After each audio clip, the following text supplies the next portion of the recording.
प्रश्न संख्या 22 से देखते हैं। कह रहा है the acceleration of a particle is increasing linearly with time t as b t. कह रहा है जो कण का त्वरण है वो लीनियरली इंक्रीज कर रहा है, मतलब एक सरल रेखा की तरह से। उसका कहने का मतलब ये है कि त्वरण कॉन्टिन्यूअस है, समान त्वरण से वस्तु चल रही है, तभी उसका त्वरण लीनियरली इंक्रीज कर रहा है। अगर त्वरण असमान होता तो लाइन न बनती, कोई कर्व बनता, वक्र बनता, लेकिन लीनियरली चल रही है, इसका मतलब है कि त्वरण समान है। और उसका त्वरण के साथ रिलेशन क्या है, ए इक्वल टू बी टी। कह रहा है टाइम के साथ वो रिलेशन है जैसे कि बी टी। कह रहा है the particle start from origin, जो कण है हमारा वो केंद्र बिंदु से चलना शुरू करता है, विद एन इनिशियल वेलोसिटी भी 0। और जब केंद्र से चलना शुरू करता है तो उस समय उसकी प्रारंभिक वेग क्या है, v0 है। कह रहा है the distance travelled by the particle in time t will be. अब जो है दूरी कितनी तय की जाएगी उस पार्टिकल के द्वारा t टाइम में। तो देखिए एक्सेलरेशन दिया है और दूरी पूछ रहा है, तो उल्टा चलना है। जब दूरी से वेलोसिटी और वेलोसिटी से एक्सेलरेशन, यानी दूरी से वेग और वेग से त्वरण की ओर जाते थे तो हम लोग डिफरेंशिएट करते थे। अब त्वरण से वेग और वेग से हमको दूरी की ओर आना है उल्टा, तो इंटीग्रेशन किया जाएगा, समाकलन जिसको बोलते हैं। तो इसको देख लेते हैं। तो ये देखिए 22 नंबर क्वेश्चन है। Acceleration is proportional to b t, क्योंकि क्वेश्चन में दिया गया है कि त्वरण के साथ समय रेखीय रूप से संबंधित है, मतलब त्वरण की पावर 1 है तो समय की भी पावर 1 है। तो त्वरण डायरेक्टली प्रोपोर्शनल यानी समानुपाती है बी टी के, ये क्वेश्चन में दिया गया है। अब त्वरण के लिए हम d2x/dt² लिख सकते हैं, जैसा यहाँ पर देखिए वेग से जब त्वरण में गए थे तो d2s/dt² लिखे थे। तब यहाँ पर यस दूरी को x मान लिया है, तो सेम वही चीज़ है d2x/dt², ये त्वरण है हमारा, बराबर a समानुपाती बी टी, यही त्वरण के बराबर है। क्योंकि त्वरण को ही हम इस तरह लिख सकते हैं जब अवकलन करेंगे। तो d2x/dt, क्योंकि वेग पहले दूरी रही होगी, दूरी का फिर डिफरेंशिएशन किए, अवकलन तो हमको वेग मिला, वेग का फिर किए तो त्वरण मिला। तो त्वरण दूसरी स्टेप पर है, पहले हमारा दूरी या विस्थापन है, फिर 0 पे अगर माना जाए दूरी या विस्थापन को तो एक नंबर पर वेग आ जाएगा, दूसरे नंबर पर त्वरण आ जाएगा। तो दूसरे नंबर पर है तो 2 बार अवकलन किया गया तो 2 लगा हुआ है d2x/dt², ये बराबर होगा a समानुपाती बी टी जैसा यहाँ पर है। तो अब इंटीग्रेटिंग, अब इसका इंटीग्रेशन किया जा रहा है, क्योंकि हमने बताया है कि अब त्वरण से हमको दूरी की तरफ चलना है तो समाकलन होगा। अगर दूरी से त्वरण की तरफ चलते तो डिफरेंशिएशन यानी इंटीग्रेशन होता। तो इंटीग्रेशन कर रहे हैं तो दूरी, अब देखिए त्वरण है, त्वरण से पहले हम वेग निकालेंगे, फिर वेग से दूरी।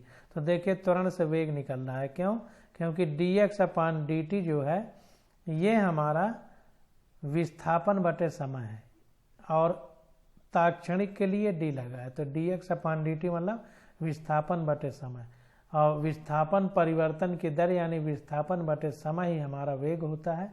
तो ये हमारा वेग है, तो dx/dt हो जाएगा। अब यहाँ पर देखिए जब अवकलन करेंगे तो यहाँ पर स्क्वायर करेंगे और जितने का स्क्वायर करेंगे उतने का भाग देंगे। तो समाकलन समाकलन कर रहे हैं, जब हम लोग डिफरेंशिएशन करते थे तो भाग देते थे और जितने का भाग देते थे उतने का गुणा करते थे, और जितने का गुणा करते थे उतना पावर में 1 घटाते थे। यहाँ पर जो पावर में होगा उसी का भाग दिया जाएगा। तो बी टी है तो इसमें एक टी का गुणा करेंगे, उसमें भाग देते तो इसमें एक टी का गुणा करेंगे तो ये टी स्क्वायर हो जाएगा और पावर में 2 है तो 2 का भाग भी देंगे, प्लस कांस्टेंट आ जाएगा, आगे कुछ नहीं है तो कांस्टेंट, तो ये हो जाएगा।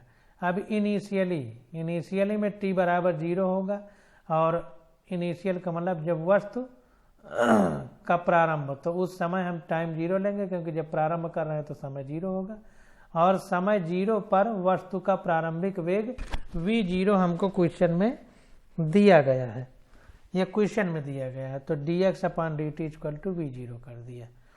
देयरफॉर तो इस वजह से dx/dt यही v0 है, तो ये bt² हो जाएगा अपान 2 और ये जो कांस्टेंट है यही v0 हो जाएगा, तो dx/dt = bt² अपान 2 प्लस v0।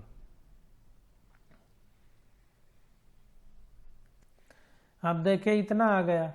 अब इतना आने के बाद अब ये हम अभी वेग तक पहुँचे, हमको कहाँ तक पहुँचा है, विस्थापन या दूरी तक, क्योंकि दूरी पूछ रहा है हमसे। तो अब इंटीग्रेटिंग अगेन, अब फिर से इसका समाकलन करेंगे तो हमारा x प्राप्त होगा यानी विस्थापन, तो x = हो जाएगा।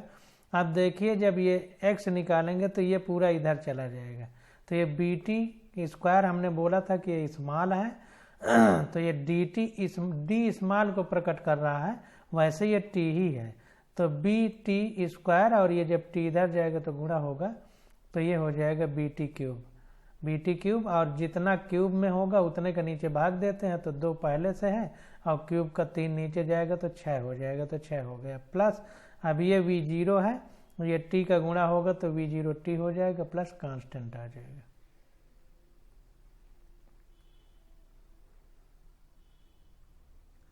अब देखिए जब t बराबर 0 होगा तो 0 समय पर विस्थापन 0 होगा, तो c भी हमारा 0 हो जाएगा। क्यों?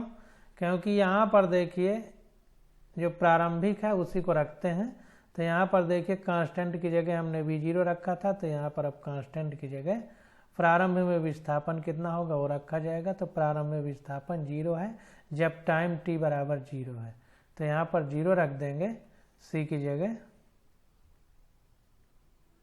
तो that is distance travelled by the particle in time t क्या हो जाएगा, v0t प्लस bt³/6, तो यही हमारा आंसर हो जाएगा। अब प्रश्न संख्या 23 देखते हैं। 23 में कह रहा है ए particle moves along a straight line such that it's displacement at any time t is given by s बराबर t³ - 6t² + 3t + 4 मीटर। तो कह रहा है the velocity when the acceleration is 0, कह रहा है वेलोसिटी क्या होगी जब त्वरण 0 है। तो कह रहा है एक पार्टिकल सीधी रेखा, स्ट्रेट लाइन का मतलब सीधी रेखा में चल रहा है और उसका डिस्प्लेसमेंट यानी विस्थापन और समय के बीच एक इक्वेशन दी गई है, s बराबर t³ - 6t² + 3t + 4 मीटर, ये हमको विस्थापन दे दिया गया है और वेलोसिटी पूछ रहा है जब त्वरण 0 है। तो अब देखिए विस्थापन दे दिया है, अब हमको वेलोसिटी निकालना है, तो यहाँ पर डिफरेंशिएशन या अवकलन होगा, डिफरेंशिएशन या हिंदी में कहें तो अवकलन होगा। तो अब इसको देखते हैं। हमने कितनी बार आपको बताया है कि s फिर v फिर a, ये विस्थापन है, ये वेग है, ये त्वरण है। अगर विस्थापन से हम वेग की ओर जाएंगे तो डिफरेंशिएशन करेंगे यानी अवकलन, और विस्थापन से हम एक्सीलरेशन यानी त्वरण की ओर जाएंगे तो अवकलन करेंगे। अगर हम त्वरण से वेग की ओर आएंगे तो समाकलन करेंगे, या वेग से विस्थापन की ओर आएंगे तो हम समाकलन करेंगे यानी इंटीग्रेशन करेंगे।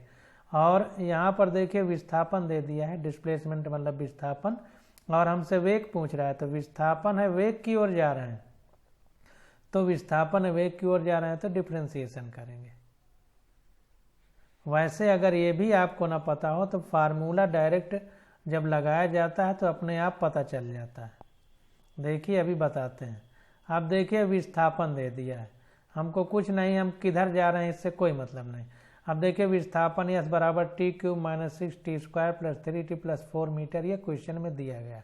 अब हमको वेग निकालना है, तो वेग बराबर विस्थापन बटे समय होता है, तो ds/dt हो जाएगा तात्क्षणिक के लिए, क्योंकि तात्क्षणिक बहुत स्मॉल होता है, स्मॉल के लिए d लगा दिया जाता है। तो विस्थापन बटे समय, अब विस्थापन क्या है, तो विस्थापन बटे समय हो जाएगा। तो अब देखिए ये ds हमको ये दिया गया है ds, अब ये ds/dt हमारा वेग है, तो सब में t का भाग दे दो, d स्मॉल के लिए लगा है, तो सब में t का भाग दे दो, सब में t का, अब इसमें नहीं है तो ये हट जाएगा। तो t तभी तो ये वेग बनेगा, क्योंकि विस्थापन बटे समय होता है, ये विस्थापन है तो बटे समय कर दो, तो t³ है तो देखिए t² हो गया। लेकिन एक चीज़ ध्यान देना कि जो क्यूब है वो पहले उसका गुणा होगा और पावर 1 घटेगी।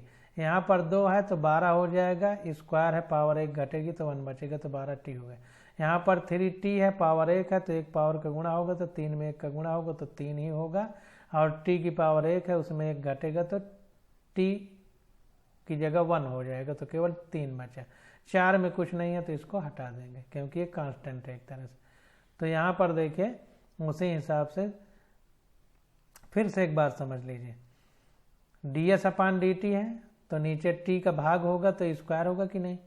तो अब देखिए ये यहाँ पर ये 3 को पहले ले आएंगे, फिर t का स्क्वायर रखेंगे, तो इसको इस तरह समझ लीजिए कि 3 पहले ले आएंगे और इसकी पावर 1 घटा देंगे। यहाँ पर 2 पहले ले आएंगे तो 12 हो जाएगा, इसकी पावर 1 घटाएंगे तो t बचेगा।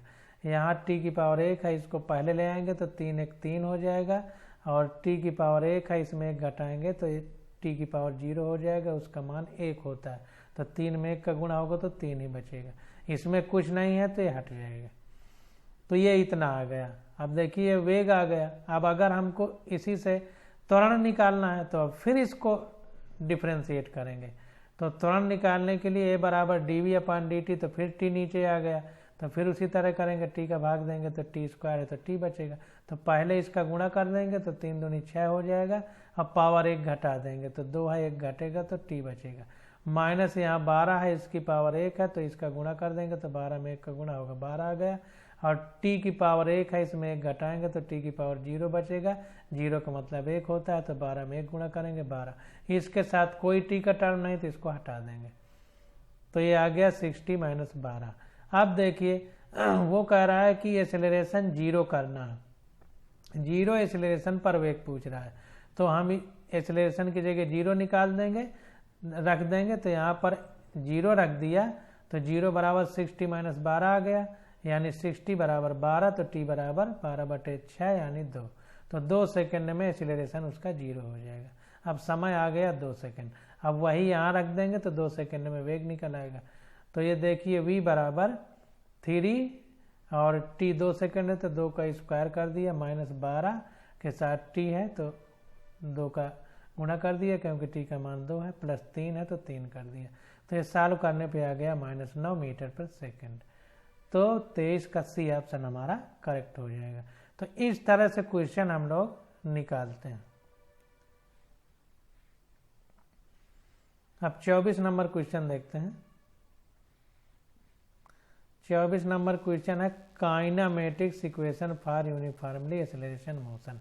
तो ये देखते हैं, कह रहा है a ball is thrown vertically downward, एक बाल को ऊर्ध्वाधर नीचे की ओर फेंक दिया गया है, यानी पृथ्वी से 90 डिग्री के कोण पर, विद वेलोसिटी ऑफ 20 मीटर पर सेकंड, 20 मीटर पर सेकंड के वेग से, from the top of a tower, एक टावर गड़ा है उसी के टॉप पर यानी चोटी पर चढ़ के उसको फेंका गया। It hits the ground after some time, यह पृथ्वी से टकराता है, हिट मीन्स टकराना, पृथ्वी से टकराता है कुछ समय बाद, with velocity of 80 metre second, तब उसका वेग कितना होता है पृथ्वी से टकराते समय 80 मीटर पर सेकेंड। तो कह रहा है the height of the tower is, tower की हमको ऊंचाई प्राप्त करना है और गुरुत्वीय त्वरण जी का मान 10 मीटर पर सेकेंड स्क्वायर रखना है। तो इसको देख लेते हैं। तो यहाँ पर देखिए हमको जो है प्रारंभिक वेग यहाँ पर 20 मीटर प्रति सेकंड दिया गया है, तो प्रारंभिक वेग 20 मीटर प्रति सेकंड है, तो u बराबर प्रारंभिक वेग 20 मीटर प्रति सेकंड, और पृथ्वी से टकराता है 80 मीटर प्रति सेकंड के वेग से, तो अंतिम वेग 80 मीटर प्रति सेकंड है। पृथ्वी का गुरुत्वीय त्वरण 10 मीटर प्रति सेकंड स्क्वायर लिया गया है और हाइट हमसे पूछ रहा है, तो हमको ऐसा फार्मूला लगाना है जिसमें प्रारंभिक वेग, अंतिम वेग, गुरुत्वीय त्वरण और h सब हो, तो v स्क्वायर बराबर u स्क्वायर प्लस 2gh लगा दिया, ये फार्मूला हमारा लग गया। अब देखिए दूसरे समीकरण में h बराबर ut plus half gt square होता है, लेकिन चूंकि t नहीं दिया गया इसलिए दूसरा समीकरण नहीं लगेगा, तो v स्क्वायर बराबर u स्क्वायर प्लस 2gh हो गया।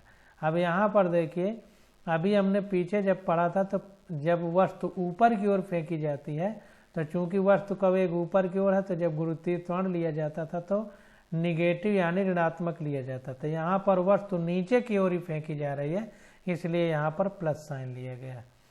तो v अंतिम वेग है 80 मीटर पर सेकंड स्क्वायर, प्रारंभिक हमारा 20 है, प्लस 2 गुरुत्वीय त्वरण 10 है, और h हमको निकालना, तो h आ गया 300 मीटर।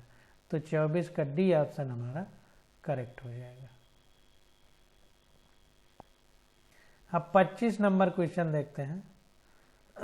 25 नंबर क्वेश्चन में कह रहा है a stone falls freely under gravity, एक पत्थर है वो स्वतंत्र रूप से गुरुत्वीय त्वरण के माध्यम से पृथ्वी में गिर रहा है। It covers distance h1 h2 h3 in the first 5 second, the next 5 second and the next 5 second. तो कह रहा है पहले 5 सेकंड में h1 दूरी तय करता है, दूसरे 5 सेकंड में h2, तीसरे 5 सेकंड में h3 दूरी तय करता है। तो कह रहा है the relation between h1 h2 and h3 is, तो h1 h2 और h3 में उसके क्या संबंध होगा, ये हमसे पूछ रहा है।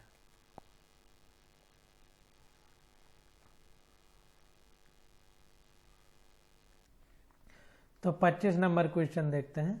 तो देखिए ये वस्तु स्वतंत्र रूप से पृथ्वी में गिर रही है, और पहले 5 सेकंड में h1 दूरी, अगले 5 सेकंड में h2 और अगले 5 सेकंड में h3 दूरी तय करती है। तो उनका आपस में संबंध हमको बताना है। अब देखिए गुरुत्वीय त्वरण के वजह से पृथ्वी में गिर रही है।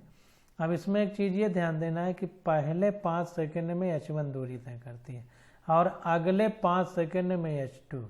इसका मतलब ये है कि जहाँ से गिर रही है तो h2 दूरी 10 सेकंड में तय करती है, मतलब h1 प्लस h2 यहाँ से प्रारंभ से h2 तक पहुँचने में 10 सेकंड लगेगा और प्रारंभ से h3 तक पहुँचने में 15 सेकंड लगेगा। इसीलिए यहाँ तक 5 सेकंड आने में A पॉइंट तक, B पॉइंट तक आने में 10 सेकंड लगेगा और C पॉइंट तक आने में 15 सेकंड लगेगा, क्योंकि यहाँ से चली 5 सेकंड में यहाँ पहुँची, अगले 5 में यहाँ पहुँची, यानी यहाँ से यहाँ तक 10 सेकंड हो गए, और अगले 5 सेकंड में यहाँ तक पहुँची, तो यहाँ से B से C तक 5 सेकंड लगा, लेकिन A से C तक 10 सेकंड लगा, लेकिन प्रारंभ से अगर C तक लिया जाए तो 15 सेकंड लगा। तो अगर इतनी बात को क्लियर आप समझेंगे तो क्वेश्चन फिर गलत नहीं होगा। तो इसको देखते हैं। तो distance covered by the stone in first 5 second. अब देखिए समय दिया गया है तो गति का दूसरा नियम लगेगा, h बराबर ut plus half gt square. अब ut में u प्रारंभिक वेग u 0 है, इसलिए वो 0 हो गया, इसलिए h बराबर half gt square direct formula लगा दिया गया है, इसको ध्यान देना। तो t बराबर 5 सेकंड के लिए h1 बराबर हाफ gt स्क्वायर बराबर t की जगह 5 का स्क्वायर रखा तो 25/2g आ गया, ये इक्वेशन 1 हो गई।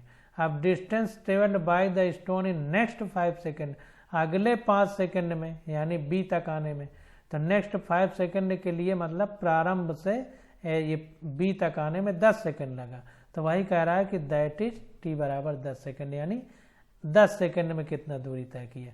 तो 10 सेकंड में h1 और h2 दोनों दूरी तय किया है, क्योंकि 5 सेकंड में तय किया, 5 सेकंड में ये, तो h1 प्लस h2 कर दिया। जब t रखा 10 तो h1 प्लस h2 बराबर हाफ g, t की जगह 10 का स्क्वायर, तो आ गया 100/2g, ये इक्वेशन हो गया सेकंड।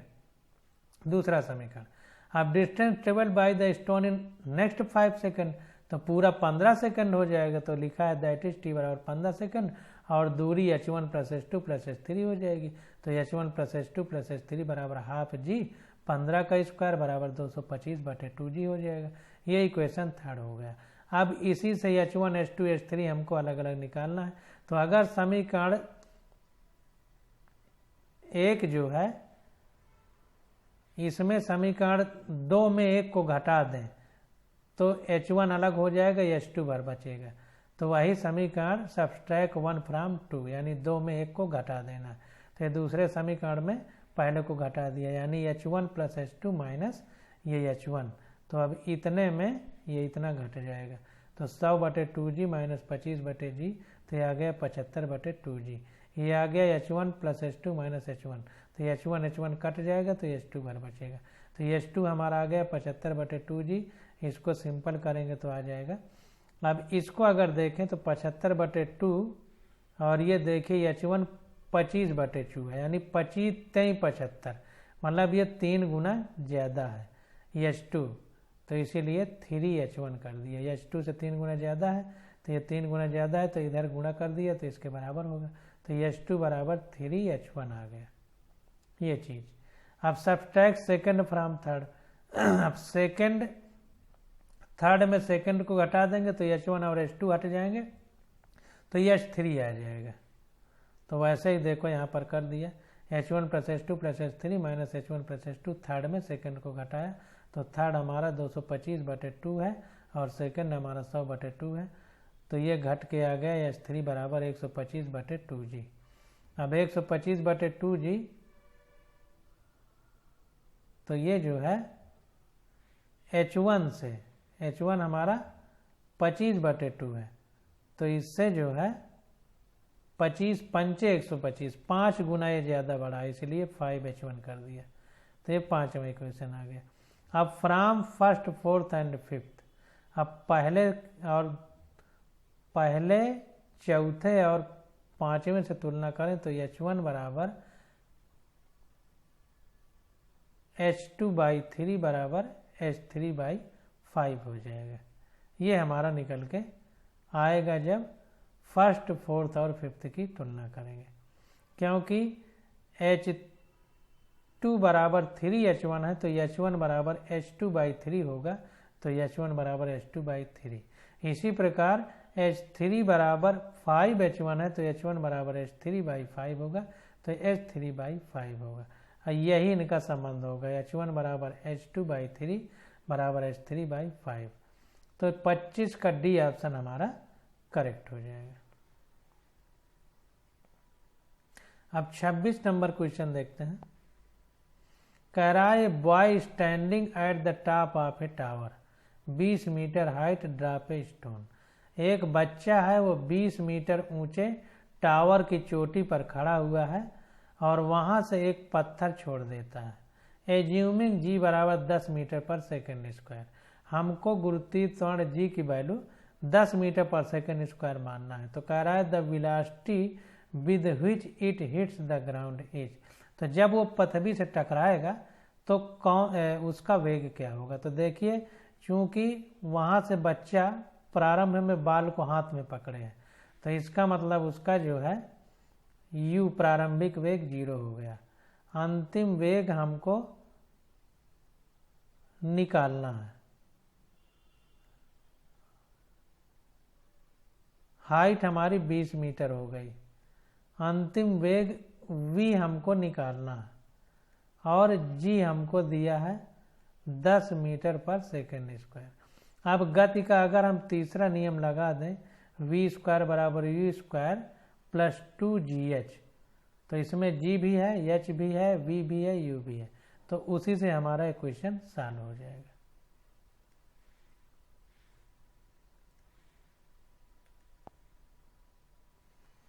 तो यहां पर देखिए 26 नंबर क्वेश्चन। तो हियर u बराबर 0 प्रारंभिक वेग 0 है क्योंकि बच्चा गेंद को पकड़े है अपने हाथ से छोड़ रहा है। तो प्रारंभ में गेंद का वेग 0 है। गुरुत्वीय त्वरण 10 मीटर पर सेकेंड स्क्वायर है। टावर की ऊंचाई 20 मीटर है। Let v be the velocity in which the stone hits its ground. Velocity जो है हमसे पूछ रहा है जब पत्थर जमीन से टकराएगा। तो वही देखिए गति का तीसरा नियम लगा दिया, v² बराबर u² प्लस 2gh। अब ये हमारा 0 हो जाएगा तो v² बराबर 2gh बचेगा। अब v रखेंगे तो ये स्क्वायर हटेगा तो अंडर रूट लग जाएगा, तो 2gh अंडर रूट 2g 10 है और ऊंचाई 20 है, सॉल्व करेंगे तो 20 मीटर पर सेकंड आ जाएगा। u 0 है पहले ही बता दिया, तो 26 का बी ऑप्शन हमारा करेक्ट हो जाएगा। अब 27 नंबर क्वेश्चन देखते हैं। कह रहा है ball is dropped from A height rise platform eight t बराबर 0।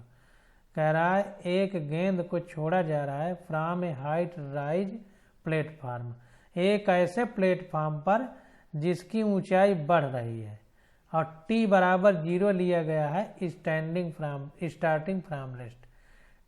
बॉल जब छोड़ी जा रही है उस आगे इस तरह का मान लीजिए प्लेटफार्म है, कोई इस तरह का प्लेटफार्म है। अब यहाँ से बॉल छोड़ी जा रही है, तो जब छोड़ी जा रही है उस समय t 0 है और इसी पर है a ball is dropped from a high rise platform. High rise यहाँ से छोड़ी जा रही है, हाई राइज मतलब ऊपर है, t बराबर इस समय 0 है, यहाँ से छोड़ी जा रही है। एट t बराबर 0 स्टार्टिंग फ्रॉम रेस्ट, उस समय को 0 लिया गया है जब बॉल छोड़ी जा रही है और वो रेस्ट से स्टार्ट कर रही है, यानी प्रारंभिक वेग 0 है। अब कह रहा है आफ्टर 6 सेकंड, 6 सेकंड बाद another ball is thrown downward, another ball is thrown downward, उसी समय एक दूसरी बॉल को डाउनवर्ड दिशा में फेंका जा रहा है फ्रॉम द सेम प्लेटफॉर्म, उसी प्लेटफॉर्म से, विद द स्पीड v, उसका वेग v है। तो कह रहा है the two ball meet at t बराबर 18 सेकेंड, और दोनों बॉल जो है 18 सेकेंड में एक दूसरे से मिलती हैं। तो कह रहा है what is the value of v, तो v का मान क्या है और g का मान 10 मीटर पर सेकेंड स्क्वायर रखना है। तो कुल मिलाकर के एक प्लेटफॉर्म ऐसे है, उससे एक बॉल नीचे से फेंकी जा रही है और एक बॉल ऊपर से फेंकी जा रही है। जो नीचे से फेंकी जा रही है उसका वेग t बराबर 0 समय है और प्रारंभिक वेग u बराबर 0 है, नीचे से फेंकी जाने वाले। और 6 सेकंड बाद t बराबर 6 सेकंड है, एक बॉल यहाँ से फेंकी जा रही है और उसका वेग कितना है, v है। अब ये कह रहा है कि 18 सेकंड बाद, ये देखिए 18 सेकंड बाद ये बॉल और ये बॉल कहीं पे मिलती हैं। तो कह रहा है अगर ये 18 सेकंड बाद मिलती हैं तो ये जो फेंकी गई है इसको कितने वेग से फेंका गया है कि 18 सेकंड बाद इससे मिलती है आके।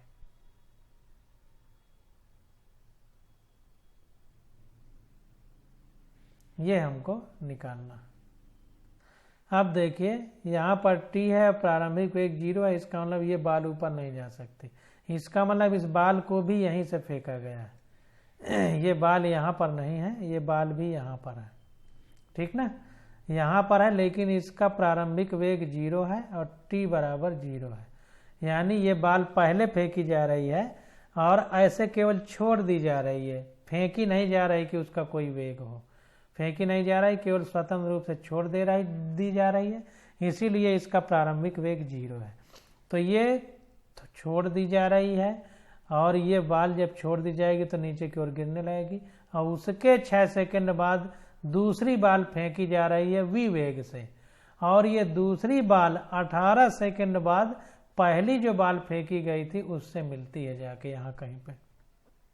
तो कह रहा है कि जो दूसरी बॉल फेंकी गई है वो कितने वेग से फेंकी गई है, ये पूछा जा रहा है।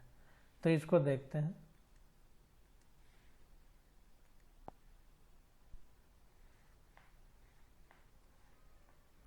तो यहाँ पर देखिए let the two ball meet after t second, कह रहा है हम मान लेते हैं कि दोनों बॉल जो है, दोनों गेंद t समय बाद एक दूसरे से मिलेंगी at a distance x from the platform, और कितनी दूरी पर, x दूरी पर प्लेटफॉर्म से। तो कह रहा है कि हम ये मान लेते हैं कि दोनों बॉल t समय पर एक दूसरे से मिलेंगी और x दूरी पर मिलेंगी प्लेटफॉर्म से। तो फॉर द फर्स्ट बॉल, पहली बॉल के लिए प्रारंभिक वेग 0 है क्योंकि छोड़ दी जा रही है, और t बराबर 18 सेकंड। चूंकि 18 सेकंड बाद मिलने की बात हो रही है तो पहली बाल के लिए t बराबर 18 सेकंड हो जाएगा, और g हमारा गुरुत्वीय त्वरण से नीचे की ओर गिर रही है तो g बराबर 10 मीटर पर सेकंड स्क्वायर हो जाएगा। तो अब फार्मूला यूज करेंगे, क्योंकि h दी गई है हाइट या दूरी, तो गति का दूसरा समीकरण हम लोग लगाएंगे यहाँ पर। तो यहाँ पर गति का दूसरा समीकरण लगाएंगे जब, तो h बराबर ut plus half gt square हो जाएगा। चूंकि दोनों बाल नीचे की ओर ही गिर रही हैं इसलिए साइन पॉजिटिव रहेगा। तो ये x बराबर, अब चूंकि प्रारंभिक वेग 0 है पहली बाल के लिए तो 0 रखेंगे तो हाफ gt स्क्वायर केवल बचेगा। तो x बराबर हाफ, g की वैल्यू 10 थी और समय 18 सेकंड रखना है। तो फॉर द सेकंड बाल, अब ये समीकरण 1 हो गया। अब दूसरी बाल के लिए, दूसरी बाल के जो प्रारंभिक वेग है वो v है, तो u को प्रारंभिक वेग u बराबर v रखेंगे, और t बराबर 12 सेकंड होगा। क्यों? क्योंकि 6 सेकंड बाद छोड़ी जा रही है पहली बाल के, तो 6 सेकंड घट जाएगा 18 में तो 12 बचेगा। तो दूसरी बाल के लिए ये टाइम 12 सेकंड हो गया और g बराबर 10 सेकंड हो गया। ये 18 सेकंड बाद तो पहली बाल से मिलने की बात की जा रही है, तो पहली बाल के लिए ये 18 सेकंड होगा, और चूंकि दूसरी बाल 6 सेकंड बाद छोड़ी जा रही है तो 12 में 6 घटा देंगे यानी 12 सेकंड दूसरी के लिए होगा। तो दूसरी के लिए t बराबर 12 सेकंड हो गया। अब इसको देखते हैं, तो यूजिंग h बराबर ut plus half gt square, अब वही फार्मूला फिर लगा देंगे। अब इसके लिए u बराबर v है तो x बराबर v, समय 12 सेकंड है, प्लस हाफ, g 10 है, और यहाँ भी 12 का स्क्वायर हो जाएगा। तो ये समीकरण 2 हो जाएगा। अब समीकरण 1 तथा 2, अब समीकरण 1 तथा 2 को बराबर करेंगे तो ये v का मान निकल आएगा। तो पहला समीकरण है 1/2 गुणे 10 गुणे 18 का स्क्वायर, क्योंकि हाफ gt स्क्वायर था उसमें केवल, और दूसरे में 12v प्लस हाफ g 10 गुणे 12 का स्क्वायर। तो इसको अब सॉल्व करेंगे तो 12 इधर रखेंगे, इसको पूरा उधर ले जाएंगे, तो हाफ 10 गुणे 18 का स्क्वायर माइनस 12 का स्क्वायर हो जाए, क्योंकि ये और ये बराबर एक ही है तो इतना कॉमन ले लिया और अंदर ये 18 का स्क्वायर माइनस 12 का स्क्वायर हो गया। तो ये 12v बराबर हाफ 10 गुणे अब ये इतना बचा, इसको निकालने के बाद 18 का स्क्वायर कर देंगे, 12 का स्क्वायर जो भी आएगा, तो ये 30 गुणे 6 बचा, यानी v बराबर 1 गुणे 10 गुणे 30 बटे 6 बटे 2 गुणे 12 हो जाएगा। यानी कुल मिला के इसको सॉल्व करने के बाद ये 12 था इधर, तो ये 2 था तो इधर आया तो 2 गुणे 12 नीचे हो गया, तो ये सॉल्व करने पे 75 मीटर पर सेकंड आ गया। इसका मतलब 27 का हमारा ए ऑप्शन करेक्ट हो जाएगा। तो 27 का ए ऑप्शन हमारा करेक्ट हो जाएगा, 27 का ए ऑप्शन, ये 75 मीटर पर सेकंड। अब 28 नंबर क्वेश्चन हम लोग अगले लेक्चर से करेंगे।